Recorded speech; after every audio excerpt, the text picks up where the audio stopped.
Welcome to the Knowledge to Currency podcast. I'm your host, Senator Porter, where knowledge is power and currency is king. Today's guest is Mike Blair. I'd like to welcome him to the show. I'm excited to be here, bud. Bro, this been on the list of people to have on, and thank God you could fit me in the schedule, so we appreciate having you on the show. I appreciate just being on the list. So for those that you don't know, our actual mission is to help people basically look at different ways to make money. If you are a realtor, if you are a business owner, or let's say you have a W-2 job, my goal is to help educate you on ways to make money outside just your normal 9 to 5, so that if something happens with your 9 to 5, you're not limited on making income. Mike Blair is one of my partners and colleagues for some of the, I guess you would say, meetups that we put together, but he's a person that has done the virtual integration very well with his business. So we're gonna help you look into, if you are a realtor, to give you tips and tricks to actually make money in this competitive market. San Diego is obviously one of the most competitive markets in the country, and he's flourishing with his team. So he's blessed us to give us helpful insight to help you with your business. So, Mike, let's start with, what do you do for work? Yeah. Obviously, you're more than just a realtor. For sure. Well, yeah, for everybody watching, right? Like Senator's goal is my goal too, is to help educate you and show you a few different ways and strategies of how you can earn income in a variety of ways as it pertains to real estate, right? The cool thing about what I love in real estate is that you can make money as an agent. You can make money in a sales manager role, in an operations role, in an admin role, in a videographer role, escrow, title, so many other vendors that relate to real estate. And then kind of within real estate, you can make money flipping houses, wholesaling, subject to, buying rentals, Airbnb, short, midterm rental. Like there's so many options. And so hopefully in this episode, you get one or two nuggets that you could say, oh, I think I could run with that and make some money with that. So that's the goal. And so to give you kind of the brief background, I actually got started in real estate in 2017. I started differently than most people, though, Senator. I don't know if you know the story. I actually got recruited into real estate. Okay. So two of my good friends, they were running a real estate team, and they reached out and they basically asked a smart question. And I've used this question since then. They asked me, hey, Mike, do you know anybody that might be interested in helping us kind of grow and scale our real estate company? And I was like, well, I might be that person, right? And so at that time, I was running a different company in the branding and apparel space. And it piqued my interest because I had an interest in real estate. They just didn't know. So they kind of asked me indirectly and directly. And I was like, I'd love to interview for that and see what that looks like. So I went through a rigorous process, even though they were really close friends of mine, and got started in real estate a little bit differently, though, because I started as a director of sales and operations for a team. Okay. I didn't have a license. I actually never sold real estate before, but they knew that I had a business background, an operational background, and so they felt like I was still a good fit.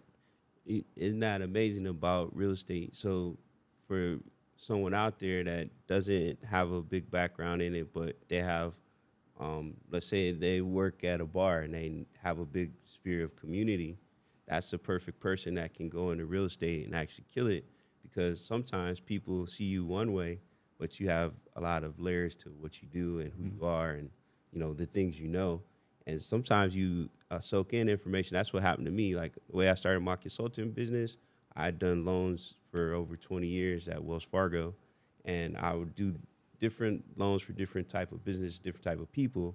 And just by listening to them while I'm doing their loan, I started to learn, just not even knowing I was learning. And then friends would tell me about stuff that they were having as issues with their business, and I knew the answers to help them with their business. And I didn't even do anything in that field. I wasn't an engineer. I wasn't a restaurant owner. But by helping those people in these other states and communities, I've just soaked in that information. So it sounds like I guess that's a gem to give people. It doesn't matter where you're working now. Where you're working now, you can get information to help you for the next step of your career or the next step of your success. it sounds like that's kind of what you did. Yeah, yeah. I think from what I learned is that like skills and experiences, they translate into other business models, right? And so you mentioned like working at a restaurant. I worked in a restaurant before too, and in a restaurant setting, right, you learn the menu. You understand like the process of how things operate. You understand how to provide good service, how to communicate. And if you can really dial those experiences and those skills in, well, if you come into a field like real estate, some of those things do translate, right? If you're a good communicator and you're really good with people and serving people, if you just do that in real estate, you'll probably be pretty good. Right. So recognizing those skills is important, and using that into your new field is important. And then so when you said, all right, I'm going to get into real estate, was it because of the sexy look that everybody sees on the outside? I'm going to sell these multi-million-dollar properties and I'm going to make a bunch of money and be on the yachts and all that everyone thinks I do? Yeah. So again, I think I'm a little bit different because when I started, it wasn't that. I wasn't an agent. I actually had no intention to become an agent. I just wanted to build a really cool business. And I actually liked and preferred staying in the background. And so I like the operational side of things. I like strategy. I like developing tools and systems that can help scale. And so that's what I did. So I did that for about 3 years on that real estate team. And that was a fun run, learned a lot. And I think that helped me understand sales and understand like scaling a real estate business because I got to sit next to hot and top producers, right? Like people that were elevated at a high level. They had really good skills, really good scripts, and also they were very disciplined. And so I got to see that and experience that for about 3 years. And then that team went to a different brokerage, and so I also left that team. And this was around 2020. So I started in 2017. Around 2020, I moved to working with an investor. So in 2020, when the team kind of dissolved a little bit, I started to look at different options because I didn't want to be an agent, right? And so all the flashy stuff that you mentioned, like I didn't want really to pursue that. So I looked for other opportunities. I met with some of the bigger teams and organizations, and then ultimately I came across an investor through a friend of mine from high school that was related to the investor, and he was like, "Oh, you should come over here and help us sell some houses and like build a business." And so I did that for actually 3 years also. So 2020 to 2023, I worked in the investor world, flipping houses, helping acquire rentals, building teams in multiple markets, and then ultimately raising money for a fund and, getting into multifamily and things like that as well. So did you like one side of, I guess, the industry than the other, dealing with the investors versus dealing with first-time home buyers, or I guess you would say your traditional buyer? Yeah, I actually kind of learned to love both. Okay. And so I spent about 3 years on the agent side of things, running and growing a team, recruiting agents, developing tools and systems on that side. And then I spent another 3 years on the investor side, almost doing similar things. I was selling houses at that time, selling a lot of flipped properties, and developing tools and systems to scale that business. So there was some crossover, and I realized I kind of enjoyed both equally. And so when I left the investor company in 2023, I was at that crossroads again. And so the crossroads for me was, okay, do I go focus on the agent side of the business? I think I know that fairly well. Or do I go focus on the investor side of the business? I think I know that fairly well also. And when I had that kind of conversation internally with myself, I decided to just go after both. And I think that it's because I had built tools and systems that I felt like I could do both simultaneously. And then I realized like operationally how to do that. And so I basically just built teams on both sides. Okay, so let's talk about that. So right now, a lot of agents or realtors are pivoting because of high interest rates. It's a competitive market. And it's funny because I'm always at events and talking to different people, and I have a lot of realtor friends. So the things you hear, some people are like, "Oh, right now my job sucks, and I might go do something else." And then I talk to other people and like, "Hey, I'm crushing it. I've done more loans now than I did last year, and then the year before that." One guy I talked to yesterday, he said he's busier now than he was during COVID, which I was like, "Dang, what are you doing? Like, is it legal what you're doing right now?" So, but How are you? Because you have a team obviously now.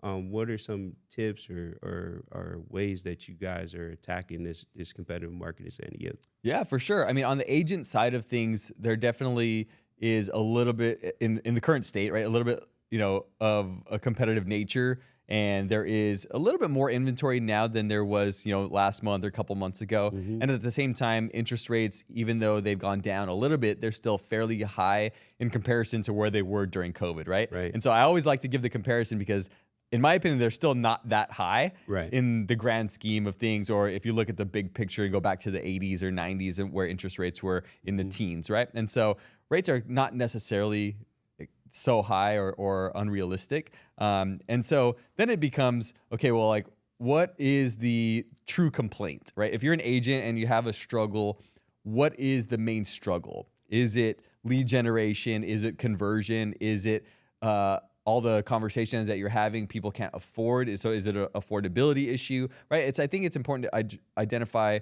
what that issue actually is, because I think a lot of agents and maybe lenders or people in the industry, they use it as a crutch or they use it as an excuse. Lazy. And so, yeah, I mean, if you can learn to eliminate certain excuses or overcome your own excuses, then you figure out solutions, right? And so, okay, well, interest rates are high. Let's say that that's your excuse right now.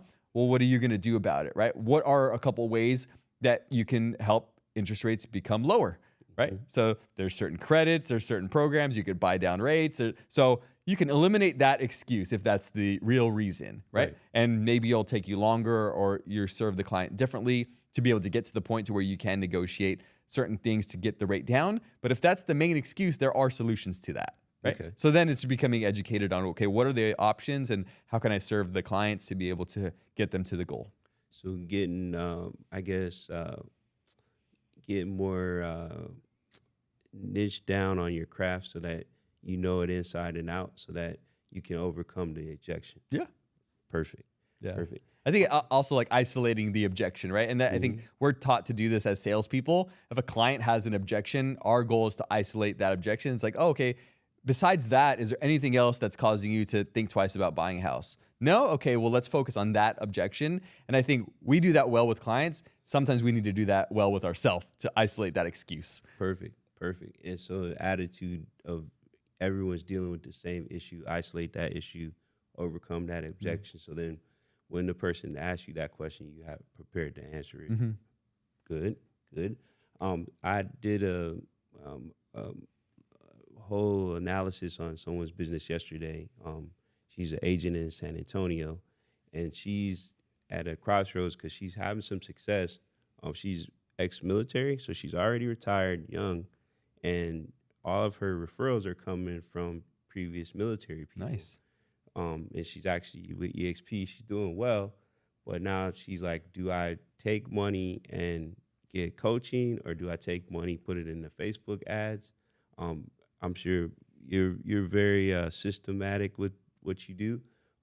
For someone like that, what advice would you give them? Yeah, I mean, I've particularly focused more on strategy. Okay. And so if I knew Facebook ads or online ads really, really well, and I had a good system of converting that, and I knew that the more money I put into that, the more, return I would get, then I would go that route. But if I didn't know that or didn't have those tools and systems dialed in to increase that conversion, I would focus more on the coaching to get that understanding and understand. If you hire a good coach, you'll be able to figure out, okay, what's working for all your other clients and how can I streamline that process to eliminate the learning curve and eliminate maybe wasted money or wasted budget. So I'd probably go coaching first unless I was super dialed in. And then how do you vet out the coaches? Because what I said to her is I talked to colleagues that have got coaching, asked them their experience, how much they paid, did they actually use the coaching? Because some people will pay for a coach, which is crazy, and then never use anything they learned in the coaching program. That happens like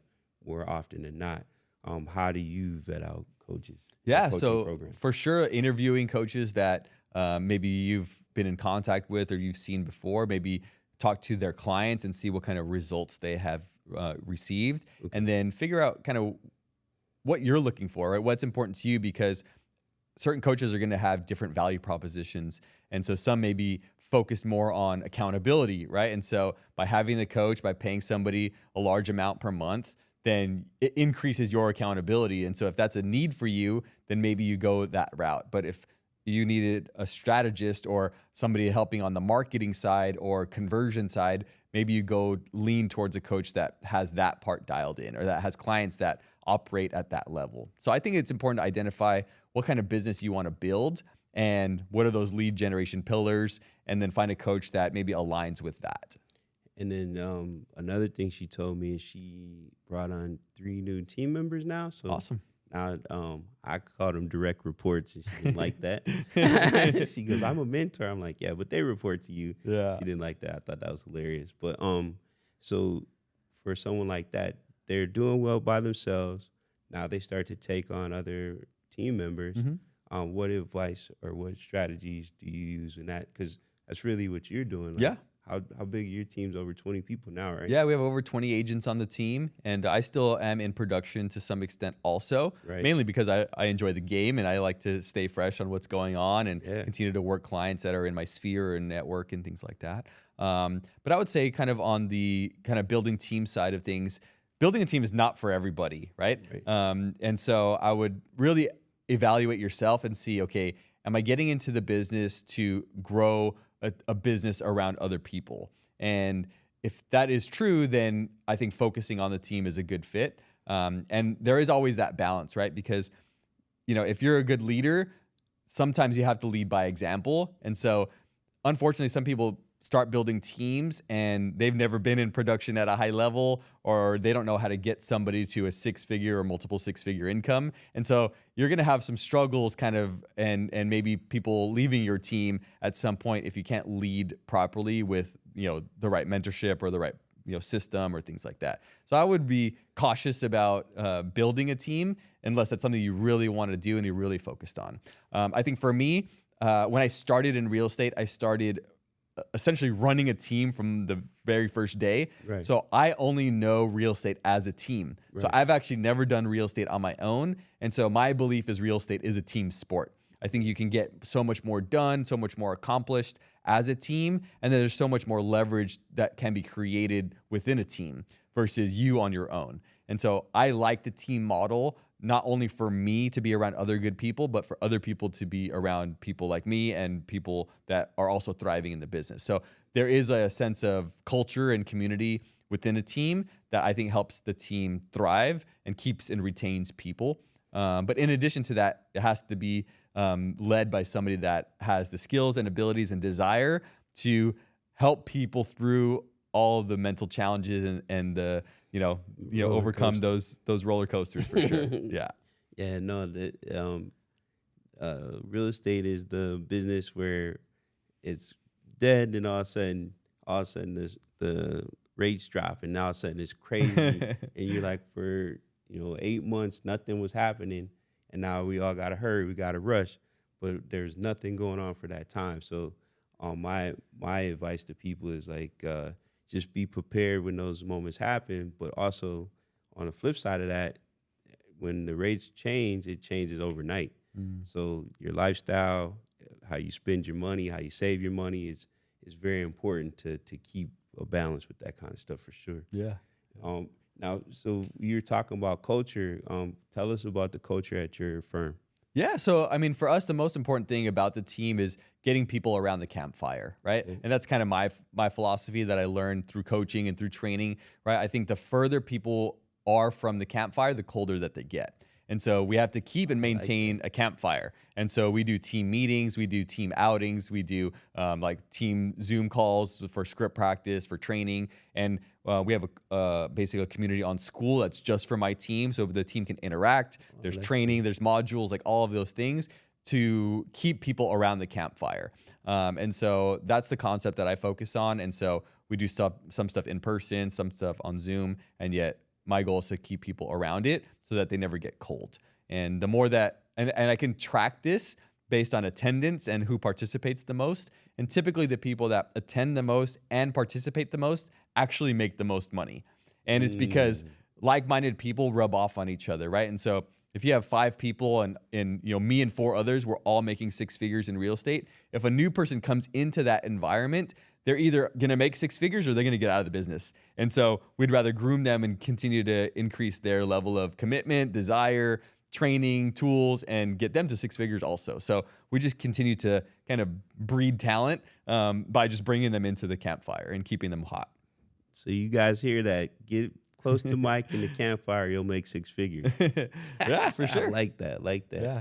And then, is there any systems that you guys are using that have been successful for you lately that are new or things that people don't know about? Yeah, so I would say nothing's necessarily brand new. I mean, with AI, there is some advantages to leveraging AI and helping with certain components. And at the end of the day, I focus on a consultative approach to each agent. And Right. so for us, when an agent comes into the team, then what we do is we kind of take a look at where they're at currently. If they were already a producing agent, then we kind of see where they're at, what things that they've done to generate business and close business, and then we build basically a business plan around that. And so we focus on 3 lead generation pillars, and then we go deep with those 3. So for example, if I know you're an agent that's already closed some business from your sphere, then I'm going to have more conversations around your sphere. Like, okay, what else have you done? Is all of your sphere in your database? How often are you reaching out to them? Do you have a good system for keeping track of those conversations? And then, oh, by the way, are you doing any events, things for the clients? When you close a property, are you celebrating that with a taco truck and a housewarming party? Like, what else can we do to elevate just that category of your business? And so we do that 3 times over in 3 different lead pillars, and then that typically elevates the quality of their business. And so that's the main focus for us. What's I guess one of your closing gifts that is always a hit with people? Yeah, so I actually still do a Cutco knife. Okay. And Cutco knives are a little bit more expensive, but we do a custom branding on them with our logo, a phone number, and then some kind of funny saying. And we use a variety of different knives depending on the client. And sometimes we give referral gifts as a knife, so we kind of build their almost knife repertoire in their drawer. Okay. But I like those because I actually use those. And so whenever I go to get a knife in the kitchen, it's always the same Cutco knife because it's the best knife, right? Okay. And so for me, we leave that branding on it. So I know that when they use a knife, chances are they're going to use that one and they're going to see me over and over and over. And so that particular gift lasts forever. Versus if you give a bottle of champagne or a bottle of wine, that's great. And yet that bottle gets drank and thrown away tomorrow, and then they forget about you, right? So I want to leave lasting gifts. So a Cutco knife is one. We do a custom blanket as another one. Sometimes we do both depending on the client and price point and things like that. And then the third one is we try to do as much as possible is like a taco party or housewarming party. So I'll cover the cost of the taco truck or the taco vendor. Yeah. Maybe it's $300 to $500 depending on how many people are going to come. But then I get to meet their family and their friends, and then their family and friends get to know that I'm the agent that helped them get this dream house. And oh, by the way, I cover the tacos, and so I have a lasting impression for memory when we do that. And so I hit them with those 3 gifts, and if you give all 3 of those, like you become the realtor for life. Well, the gems you just dropped right there. So obviously the knife, because the reason you said they will continue to use that over and over. But the taco truck, think about it. Someone just closes. They're new to the neighborhood. They got a taco truck. All the neighbors are going to be like, thanks, these people just moved in. And if you may get more business from the neighborhood just by doing that. So he's dropping the heat. For sure. And I mean, the goal, right, is to create a peak experience for them that not only they would remember, but other people around them would remember, right? And so to your point, right, let's say the neighbor sees the taco truck. They're like, my realtor didn't get us a taco truck. So like next time I'm doing a transaction, I'm going to use Mike, right? That's the goal, right? And so it's just to create a peak experience for the client. Yeah, I agree. I think that's genius marketing. And then what was the other point I was going to ask you? Hold on one second. It come to me. Oh, what's one of your big success stories with some of your new hires? Like, I guess you're one of your favorite. Yeah, I mean, we definitely have a lot on the team. A couple stand out for sure. So one, on my team, I have a pharmacist actually on the team. and he works full time, 40 to 50 hours a week as a pharmacist. Okay. And yet he had an interest in growing a real estate business also. Nice. And so for that type of individual, he's already making significant amount of income. He's been a pharmacist for 10 years, so he's not like at the bottom of the totem pole. Sure. And so it's our job to figure out, okay, well, how can we make it worth his time and energy and effort to be able to build this business on the side? True. Maybe take away from family time and personal time in the beginning so that he can start scaling up the business. And, I think of him because he's like the definition of like work ethic and, doing what it takes to make it work. And believe it or not, his first deal was over $2 million. And so while he works full time and he has a great career, he knows that he could potentially not only make more money in real estate, but also kind of build a business to get some of his time back, right? Because anybody that works in that type of field, doctors, engineers, lawyers, whatever, they work 40, 50, 60 hours a week. And they do that typically for 20, 30, 40 years of their life before they get to enjoy it. And so I think he recognized that a little bit earlier. And so, now he's on track to probably, break $10 million in gross sales. His first year in real estate, part-time. And that will be kind of the trajectory of giving him options to potentially continue in pharmacy after a year or two, or go all in real estate, right? I think part-timers that really can dial it in, they can go full-time whenever they want to. And so that's one good success story. But I have another agent on the team that he's been in the business less than a year, and he is 24 years old. So, doesn't have a lot of experience, a lot of background, doesn't have a big, database or sphere of contacts or things like that. And yet this year he is right now on track to break 150,000 in gross commissions in his first year in real estate. And so again, we try to leverage those activities that he does and share those stories with the team, because at the end of the day, he just outworks everybody else, right? All the other newer agents, there's no surprise why he makes more money and closes more deals. Does he have better skills and better communication? Not necessarily. He just outworks them. And I think that the speed kind of catches up to increase his skill level faster. And so, he's on pace to break 150. I would say he could potentially go to break 200,000 his first year in real estate. Dang, it might be more than his parents make. Probably. Yeah. So and believe it or not, I bring him up too because I remember like a couple months in, he had only closed one deal, and there was multiple conversations I've had to have with him to keep him back on track, because he almost got out of the business like 3 times in his first year, which is common, right? Sure. And I think that because of the team environment, because I can recognize that, my goal is to, I don't want to say save them, but also have a real heart-to-heart conversation and let them know, hey, you're on the right track. You're putting in the work. You're putting in the numbers. I believe in you, and trust me, like, stay the course. It's going to be worth it. And I'm able to have that conversation because I'm around these people on a constant basis. Whereas if you were, and that's why I love the team so much, it's because if he was on his own, he would not be in real estate anymore. Yeah, so not only am I proud of him and I love what he's doing with his business and how he's operating, but I think he's proud of himself for sticking through it. And I think the team environment helped allow that to happen, helped him increase his belief level so that he can stick around and see kind of the bright side of it.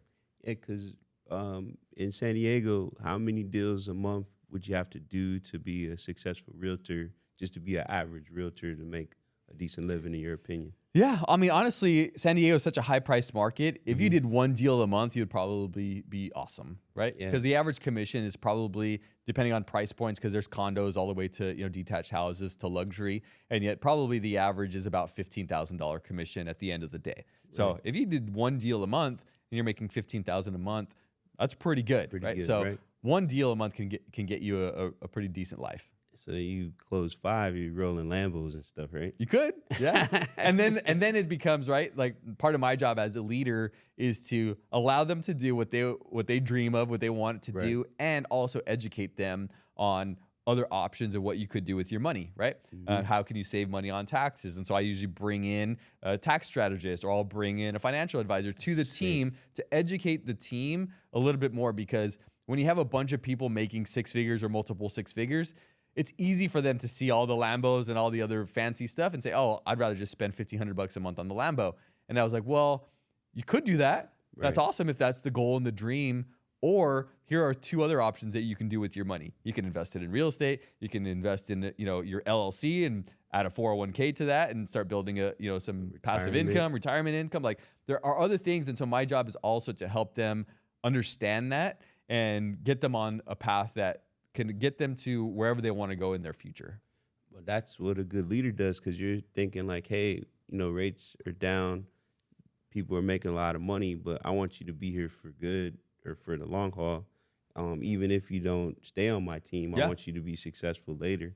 And that's, to my opinion, that's what good leaders do. For sure. Try to make sure you have a solid foundation so that you can build something that's going to last. And then what I was going to also say is with the pharmacist in particular, he has a different type of reach than the 24-year-old because he has people that have assets that can invest as well. So how it usually works in that type of field, when you have success, your friends and family will start to ask like, hey, what are you doing? And then him having his real estate license, he was like, well, this is what I did. I can do with you as well, and I can guide you.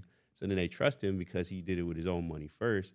And then these people have good credit and they have income, so then they can get more sophisticated deals. So that's actually really smart. Yeah, some of the people that have maybe a higher level career, they do have a little bit more credibility with their network, right? I mean, if you're a doctor, all your friends probably respect you for going through medical school and being a doctor. And so you have a different caliber of network sometimes and a different level of credibility to that network. So it does continuously help in your favor if you know how to use that or leverage that, right? And how to have those conversations. Yeah, I'm still a pharmacist, and yet, I help people build wealth on real estate too, with real estate too. So like you have that conversation and you start to pique people's interest. Yeah, because like my one friend, he's an aerospace engineer and he has his real estate license, and he would go network with me and he'd say, yeah, I'm a realtor, but he kind of was doing the real estate for himself, not really just doing it to help people buy houses like he would, but more or less he's trying to invest for himself. Yeah.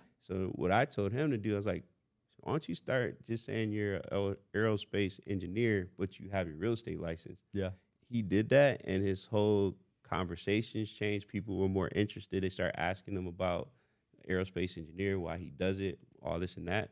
When he would say he was a realtor, people kind of wouldn't even talk to him. Yeah. And I was like, yeah, man, like, you're not just a realtor. And unfortunately, some realtors get a bad rap because the barrier of entry is getting a license. Then they don't get the proper coaching from people like you.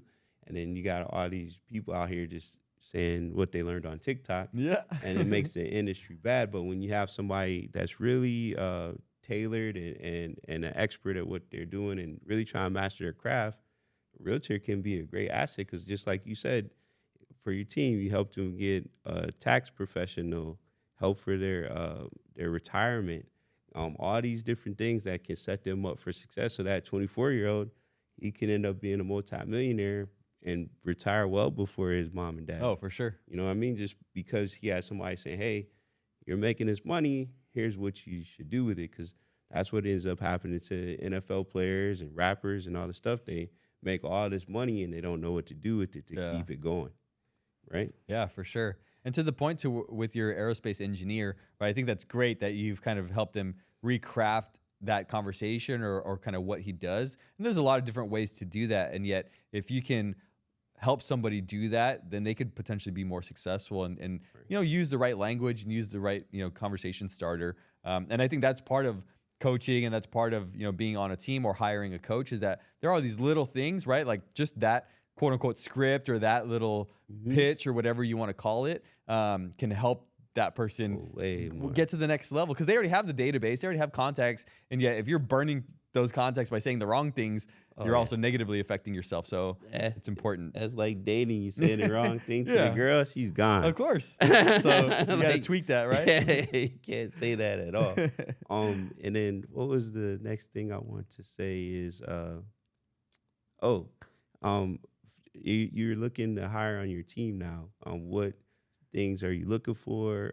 If there's somebody out there, how could they get a hold of you to join? Yeah, for sure. I appreciate you asking that. And so a couple things. One is starts with goals, right? And so My goal for 2025 is for us to do over $100 million in sales volume on our real estate team. And so when I evaluate that goal, right, and I look at where we're at, right now we're on track to actually surpass 60 million in 2024. So we may be able to get 100 million with the same team. And so whenever I strategize or look at how are we growing, then I look at what are those things that can help us grow. And so for me, the two ways that I know how to scale a business is with people and with better systems, right? And so in some cases, the people help increase volume and increase, visibility. And so for us, we're looking to bring on a couple more agents to help us well surpass the $100 million goal now for next year.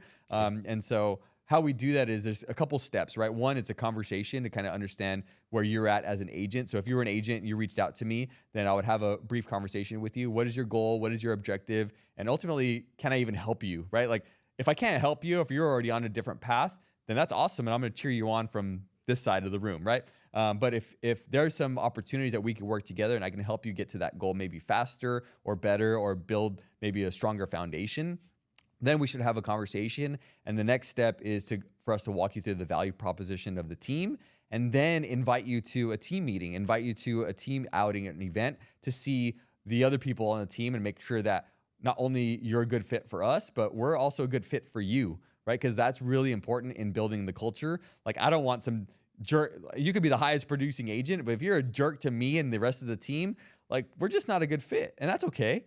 And so I want to recognize that, make sure we're a good fit for each other so we can help each other grow, because my goal is to get to 100 million. But by the way, as a byproduct, you'll probably make some money too if you're the one closing deals to help us get to 100 million. And so there's a mutual benefit to partnering up and doing some business together. And then from there, if we're a good fit, then we ultimately move forward. We onboard you, get you set up with tools, systems, training, and then we're off to the races. And I like what you're saying is you want to reach 100 million, but not at all costs. Like, right. You want it to be the right way. You want it to be ethically the correct way. And you want people that are culture fit. Yeah. So I like that, because some people, it ain't even a lot of money. They'll compromise their morals, their ethics. Like, I don't know. Yeah, unfortunately, that's not worth it, right? Yeah, for us, we have a reputation, right? We have a standard. And so, and I want the agents on our team to uphold that reputation and standard also so they could build a lasting business, right? Could you make quick money and do some shady things? Yeah, but that never really lasts. And so I'd rather just cut that right out the gate and let's build some strong foundation, because if you have a strong foundation, you're going to build a really tall building, right? And so let's focus on that and then level up as we continue to grow together. I love that. Yeah. Would you ever write a book? Maybe. Yeah. Yeah, it's crossed my path before when I was actually in a different business. And so yeah, it's possible. And I think it might be different than other books that are out there just based on experience and, different things that we do and how we operate and things like that. So I kind of have a unique blend of how we operate the business. So I use a platform called EOS, which stands for Entrepreneurial Operating System. Okay. But most agents don't operate like that. Most agents just do what they want to do every day, right? So, but I have structure and, things that are in place to operate a full-on business. And that's why I know we could scale and go from 50, 60 million to 100 million in 12 months, because the system tells me that we can, right? I know where the system's going to break. And so when the system breaks, we level up the tools and systems and we level up the people. And so if you continuously do that, then you can elevate the business faster. Yeah, I think for me, working in a call center kind of helped me understand. We would have a thing called call to app ratio. So how many calls you take in, every 10 people you talk to, you should get an application. If you're good, you can obviously do that faster, maybe every 5 calls or whatever. If you're elite, it'd be every 3 calls. Oh, yeah. But that's how kind of, like how we talked about, you go into another industry that kind of translate as well, like anything sales driven. So I was talking to another person I was consulting with, and she's an agent, and I was like, what's some of your goals? She's like saying, I want to make more money or whatever. How much do you want to make? She goes, well, I want to make $1 million a year. I'm like, okay, cool. How many houses would you have to close per month to make $1 million? Yeah. She never even looked at that. I'm like, all right, so let's just use Texas as an example. You get a house for $250,000. I'm like, okay, so then how much commission would you make off of one house at 250? I'm like, okay, so you would have to close 3 to 5 houses a month, and you'll be over $1 million if you do 5 a month. Mm-hmm. And she was like, well, I closed 3 last month. I'm like, okay, so you're in the game. So that means next month you got to close 5. And fortunately for her, even with the higher rates, people are still buying in Texas. So they may not make as much as someone in San Diego, but they still have people doing transactions. Sure. You just have to do more of them. So I was like, so that's the mentality, because being in a call center, I'm like, okay, I need to close 3 loans a day. I'll make this much a month. I already know that number. So as soon as I'm not getting 3 loans, that means, all right, then tomorrow I got to get 6 or I have to get 7. And I think if people almost gamify things like that, that's how you can reach those goals and make them obtainable. Like, okay, I got to talk to 60 people to get at least 3 to 6 sales. And that's how you could do it. That's kind of how I look at it. Yeah, for sure. I love that conversation kind of around you and that agent, helping them get to $1 million, right? And I think that a lot of agents, when they come into the business, they do have a big goal, right? Whether it's 6 figures or $500K or $1 million. And then my follow-up question to that is, oh, it's cool. Like, where's the business plan that's going to get you there? And they don't have it, right? None of them have it ever. And just like, to your point, right? They don't even know how many houses they would have to sell to get there anyway. Right. And so part of my job as a leader is, if that agent was coming to me and they said, well, my goal is to make $500,000, I would question that, not that their ability, but I'd question, okay, cool. How do you plan to get there? And then if they have a really good plan, then I want to ask them, well, how's that been working so far? Right? Okay. What areas do you need help with, or what areas do you think you're struggling with in that plan that maybe the team can help you with? And, who's helping you get there? Right? Most of the time, there's nobody.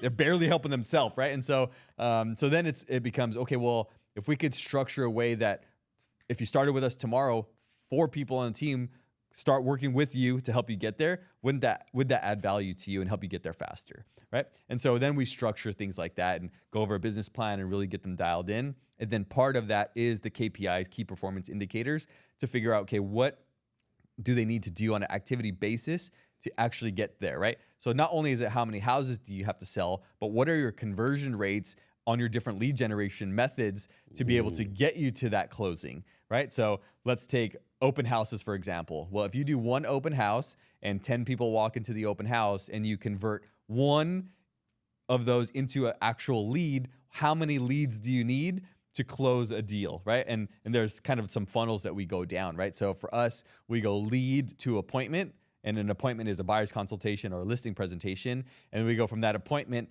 into a showing, or into like showing houses or moving the client forward, getting approved. And then from that, there is still another conversion, right? From showing houses to close, what does that conversion look like? Because it's not 100% for anybody. And so we look at all those conversion rates and then say, okay, well, looks like you're going to need 800 leads to be able to close X amount of deals, right? Based on those conversions. So then we do 2 things. We can increase the amount of leads you get, or we increase your skills so that your conversion's higher, or we do both. Yeah. And then that's how we kind of build towards their goal. And then we do that with them. Right. Have you ever met someone that wants to get into real estate, but they're not where they need to be, and then you kind of like coach them up to be able to join? Yeah, for sure. Okay. And that's a lot of people too, right? We take on some new agents, but I do have some kind of filters in place for new agents, because they have to have a certain level of desire, a commitment level. They have to show up and participate and be coachable, right? I think that's typically a hard part for people to grasp, is that, hey, I'm going to put my time and energy and our team's time, energy, and resources into you. And yet it has to go both ways, right? You can't just not show up, not participate. Then not only are you not going to win, but it's also going to take away from us helping somebody else.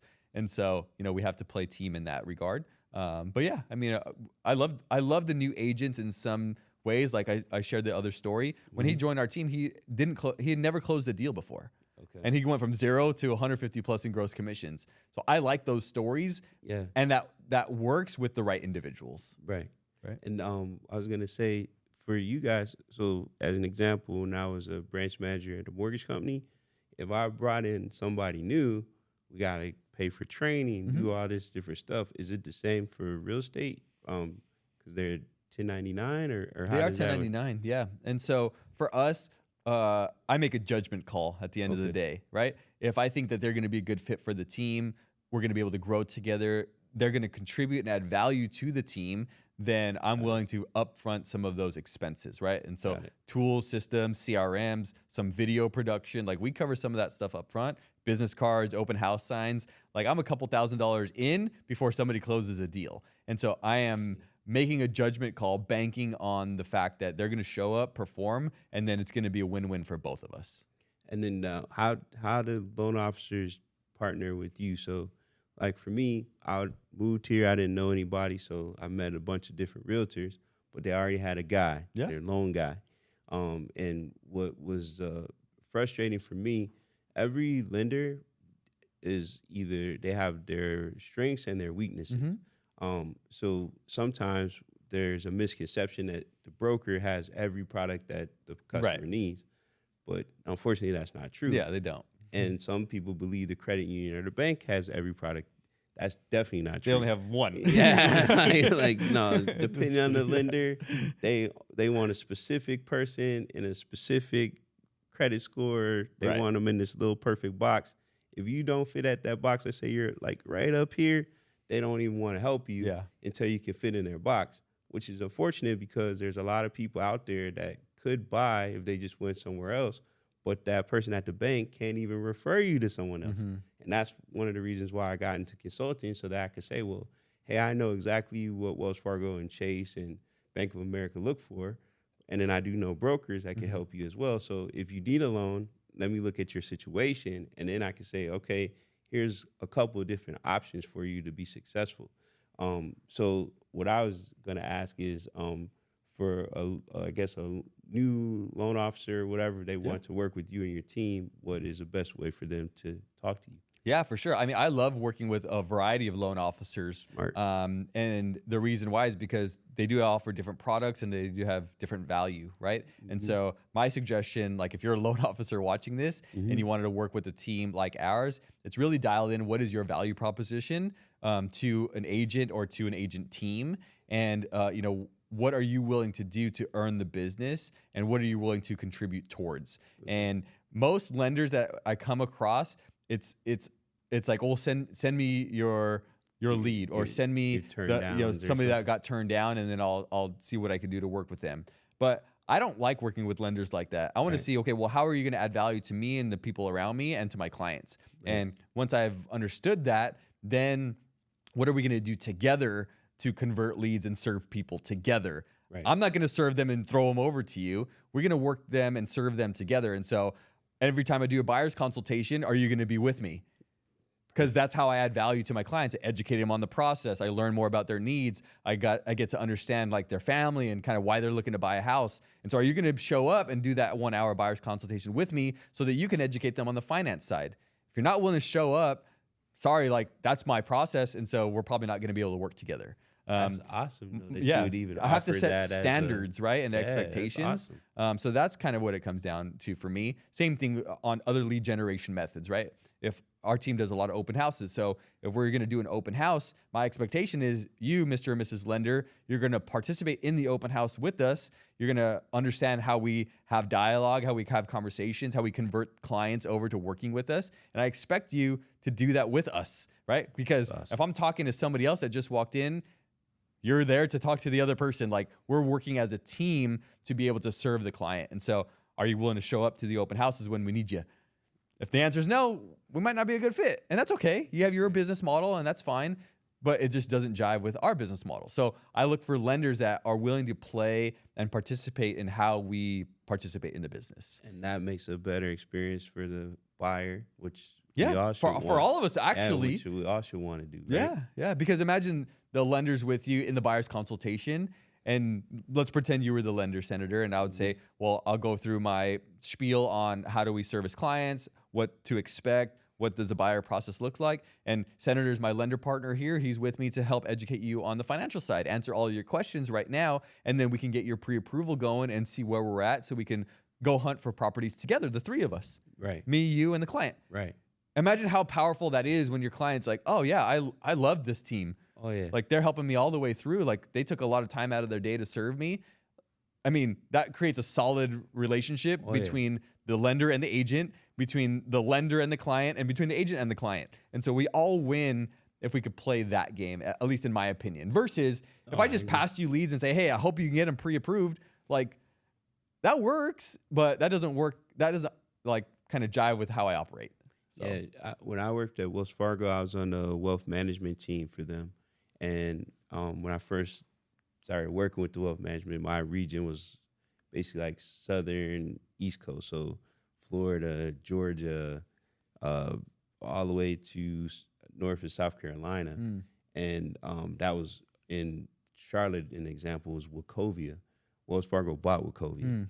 So then my job was to reach out to all these financial advisors, let them know that I'm in Minnesota and I'm their point of contact for anything involving mortgages.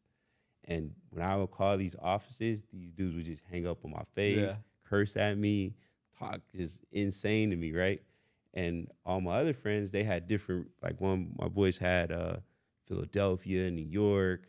Some people had like San Francisco, Texas, and they're just thriving. Like the transition from Wachovia, and we bought World Savings Bank and some other banks, and they're just getting loans left and right. And it was like you're saying, the financial advisor would talk to their client, which they've already been with them for years, and then they say, oh, you need a mortgage. Oh, well, just let me get you over with Mike, and Mike's going to help you. Yeah. And then we do a three-way call. They'd say, hey, this person's looking to buy a cabin in, South Carolina.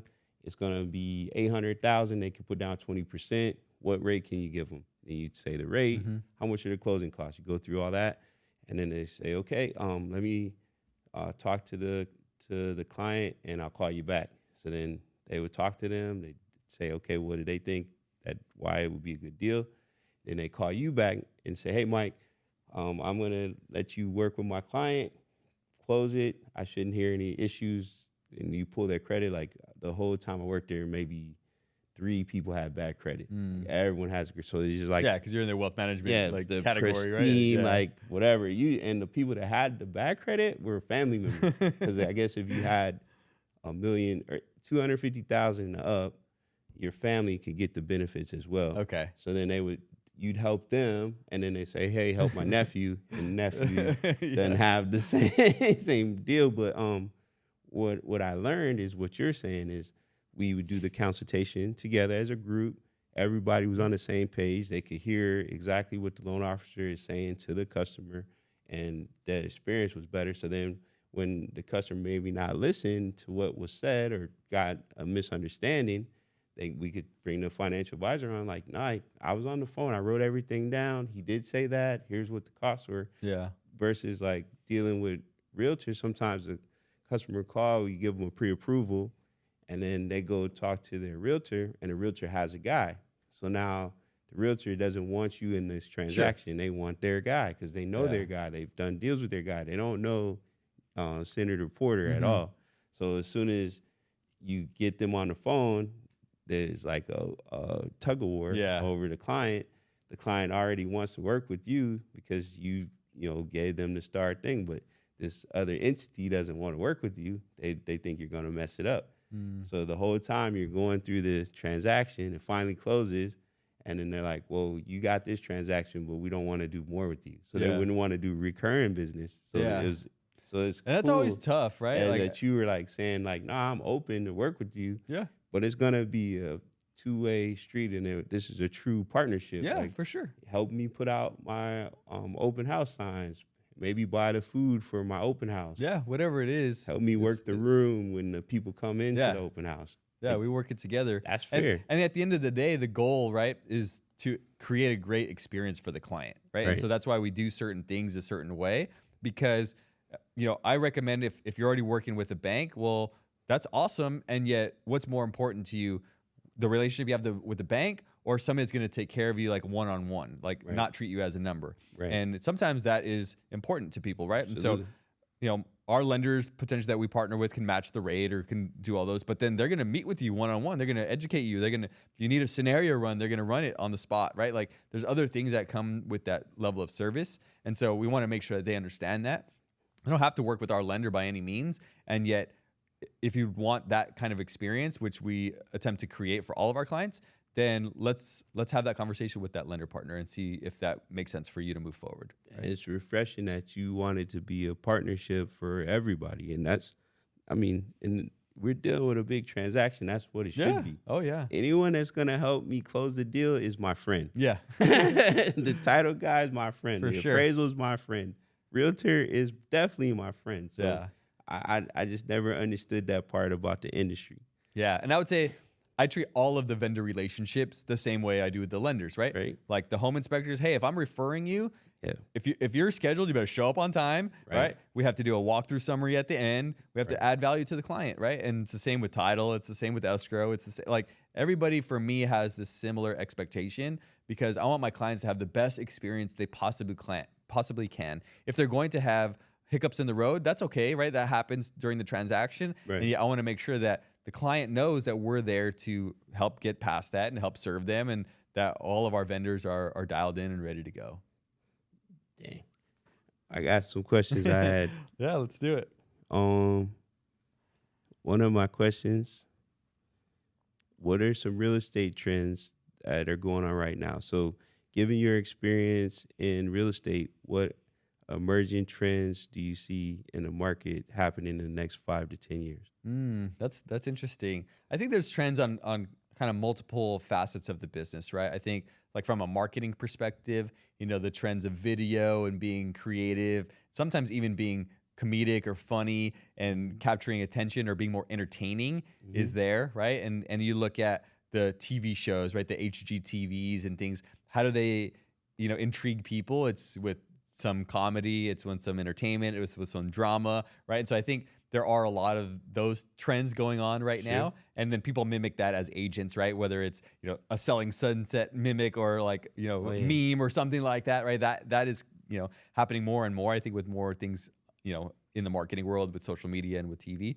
So I think that will continue to happen. I would say like on the agent and brokerage level, I'm seeing a lot more business models that are different or not the traditional business models anymore. And so that kind of new wave is definitely taking place, and companies are popping up, and some are making it, some are going away. And yet I think that there is some innovation there with, cloud-based brokerages, with different, tech being involved in the brokerages, different bolt-on technologies as well, and automation and AI, obviously with marketing and with, response times and things like that. So I do think there are a lot of trends that way, but that's with most industries too.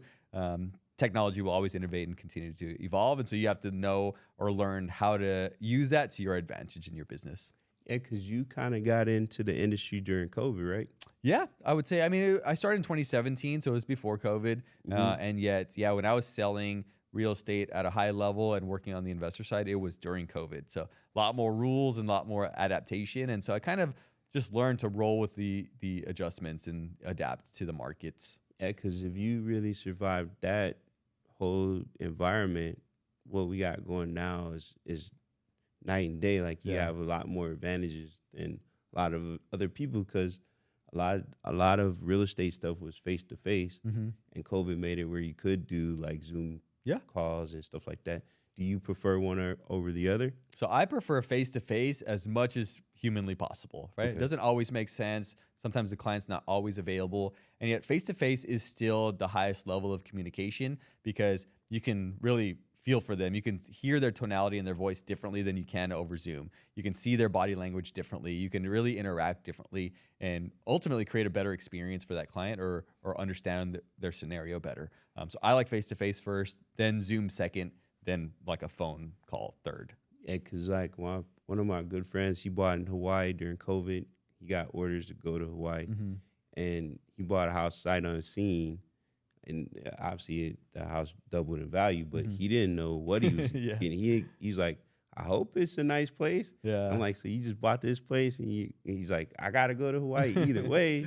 And everyone's saying it's a good deal, so we'll see. So, and it's way different than it is today. Like now, people doing the home inspection, the appraisal, they're looking at every little thing before they make a choice. And thank God it worked out for him. Yeah, and I think people still crave like human connection, and still want somebody there that's going to serve them and treat them like a human. And so even with all of the technology in the world, real estate agents still exist for a reason, right? Right. Like, could that person that you described, could they have not used an agent and done everything virtually with tours, with photography, with tech? Possibly, Right. because they didn't even see it in person anyway. Right. And yet there's still a human element to it. And Yeah. so, and I think the human element can create a better experience than a technology element in some cases. I agree with that. How much time we at, Leo? We're at an hour right Oh, okay. Should Maybe we like go more? or you want- 5 minutes, maybe? Okay. 5-10 minutes. All right. Next question. Networking and mentorship. You emphasize the importance of connecting and mentorship in your career. Can you discuss how building the right relationship has impacted your success and offered advice to somebody out there that may be trying to build their network? Yeah, for sure. So I love both networking and mentorship, right? And I think I put them in two different categories. So networking is powerful because you get to connect and communicate with other people that maybe you wouldn't normally meet. And so that's how Senator and I met, right? We met networking and putting an event together. And then we've done that, 10 times now, or somewhere in that, 10, 11 times. Yeah. And so that flourishes like a relationship, right? Putting an event together or consistently networking together, it does build a relationship and build trust and build value. So I'm a big believer in networking because it can do all of those things, right? Create a human connection.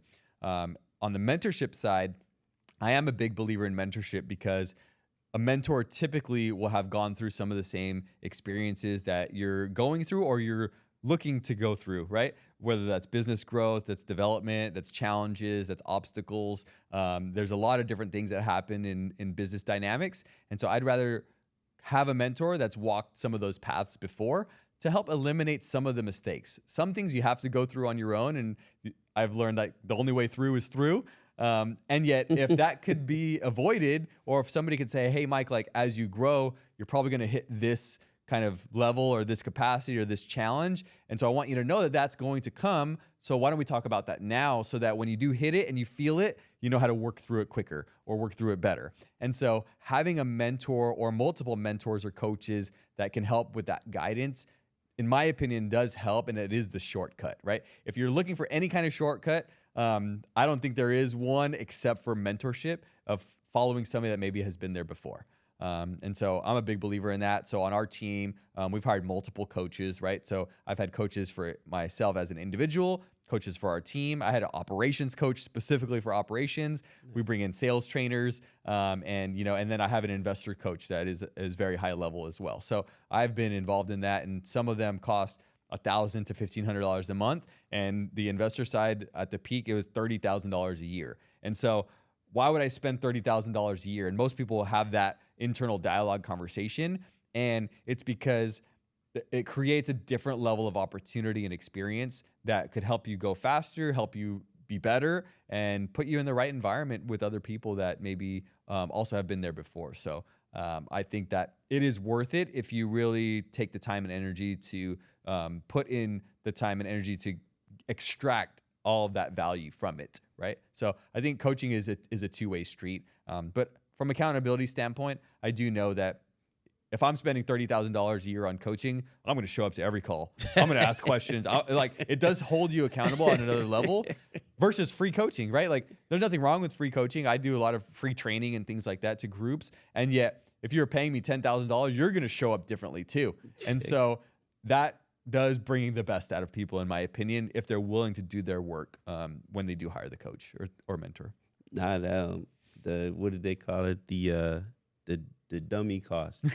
Oh, yeah. If you want to work on your own and try to figure stuff out and pay those actual life lessons, Yeah, it can cost you a lot of money. Yeah. Kind of dumb. If you know somebody that has a business model that's actually done all that, they've already paid the opportunity cost.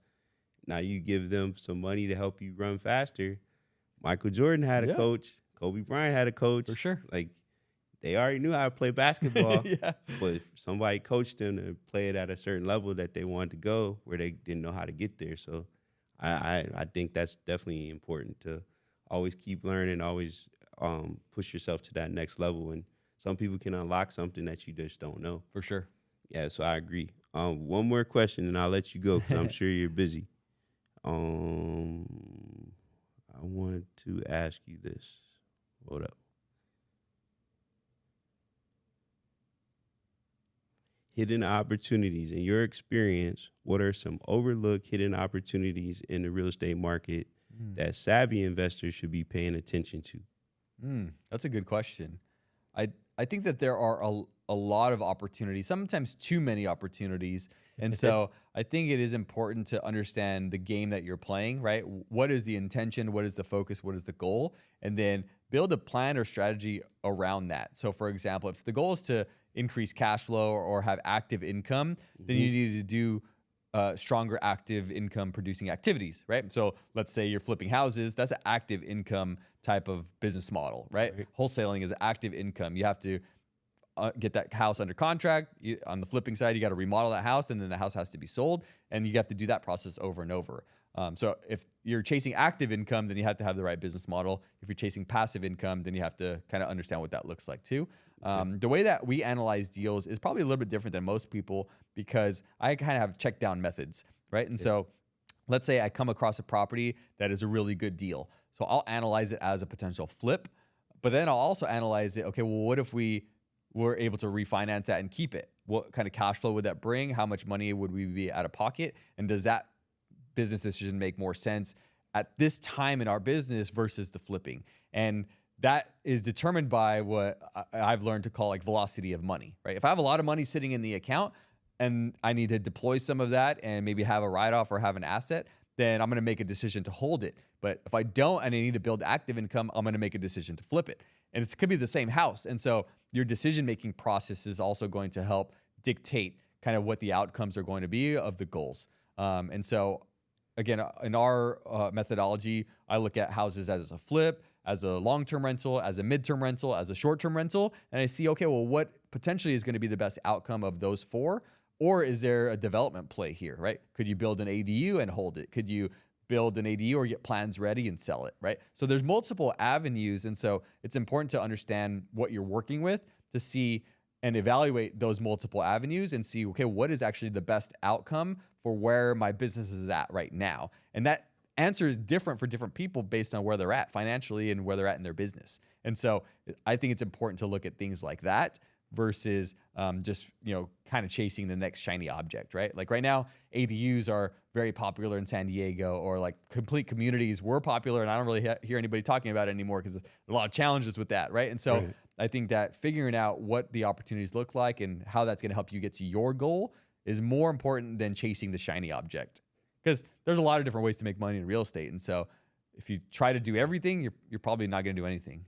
Yeah, master the one thing. Yeah. Do you ever have situations where you have someone trade out of one investment opportunity? So they had a property and they're like, you find another opportunity, so they sell that one to buy the new one? It's definitely happened. So like I've worked with investor clients before. They acquired a property. Their intention was to flip the house. And then, maybe there's another potential opportunity. They needed the cash and they were like, well, let's just throw that one back on the market. Let's maybe make a little bit of money. And then that way we can deploy that money into another project. So that term, essentially we call it wholetailing, right? Like kind of instead of flipping it, cleaning up the property and kind of throwing it back on for sale, whether it's on the market or, to another investor, and making a smaller spread, right? Maybe you were going to make 50K on the flip, but if you can make the money right now, almost like a wholesale, maybe you can make 20K right now. Cool, I'll take the 20K because I got this other project that we're about to get into. So I'd rather have that quick money now to fund the other project versus wait for the 50K.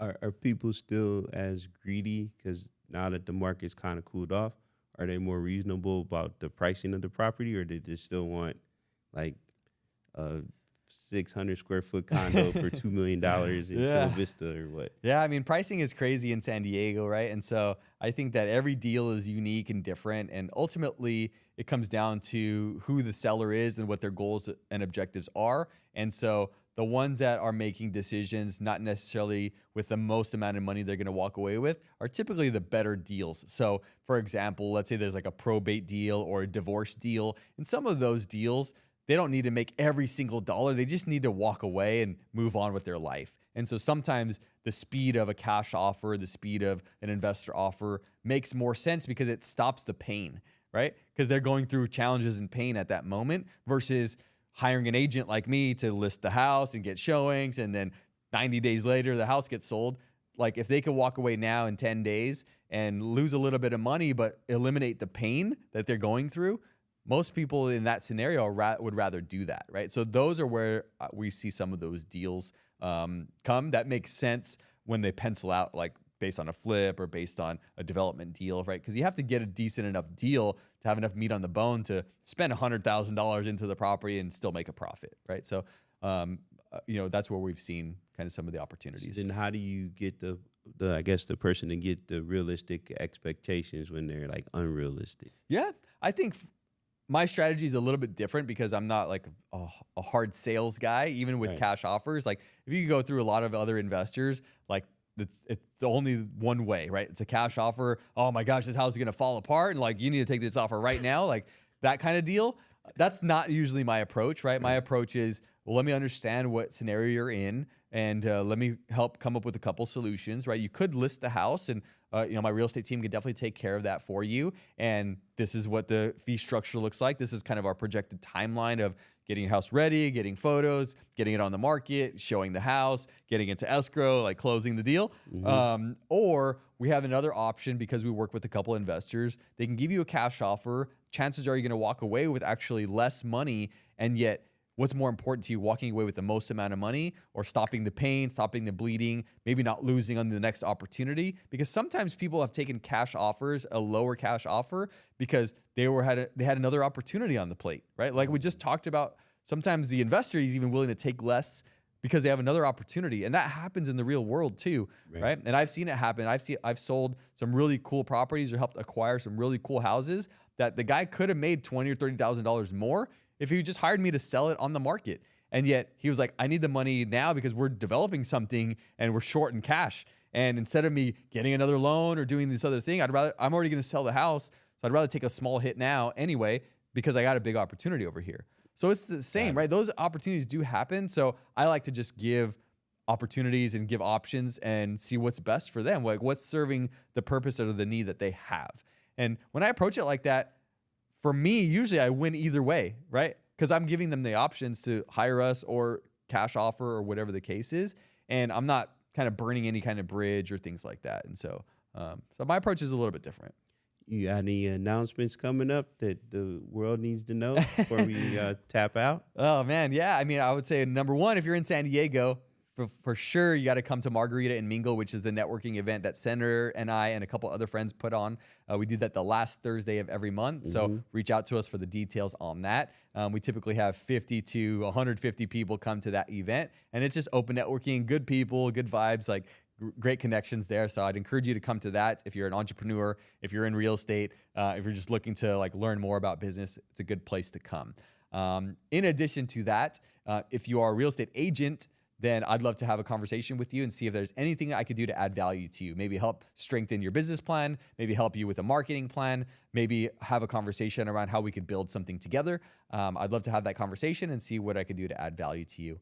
And then third, if you are coming across any type of properties, right, that maybe could sell for below market value, whether they're distressed, whether the seller has a specific situation, I'd love to be a go-to resource to solve that problem for the seller and maybe help you earn some commissions off of that as well. So feel free to reach out to me for that as well. And fourth, he's a world traveler. What's your next big trip that you and the wife are going to take? Oh, man, I love traveling for sure. And I think that we've earned the right to travel. Right. And Oh, so I don't know exactly where we're going to go big next. I know we have a trip in Mexico coming soon at a really, really cool resort that we were excited about. Nice. And so that's the next one, like on the books. And yet chances are we're going to do something cool in 2025. Maybe that's South Africa. Maybe that's somewhere in Asia, which, some things that we haven't done before. So look out for that too, because that's always fun. Man, bro, thank you so much for coming on the show. In the words of Dr. Dre, just chill till the next episode. We'll see you guys. Peace. Awesome. Thanks. Man, good job. I hope I wasn't all over the place. No, that was fun, man.